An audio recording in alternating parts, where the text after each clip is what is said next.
ادي كده يا حبايبي العيش استوى. هبدأ بقى ان انا اقلبه على الناحية التانية اهو بالشكل ده.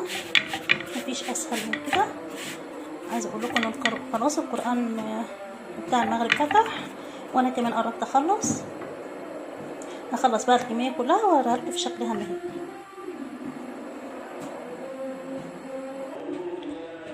كده يا حبايبي العيش خلص خلاص. عايزه اقول لكم انه جميل جدا وطري وطعمه حلو اكيد. اللهم اني صايمه.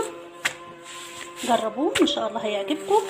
ما خدش مني وقت خالص وما خدش مني مقادير.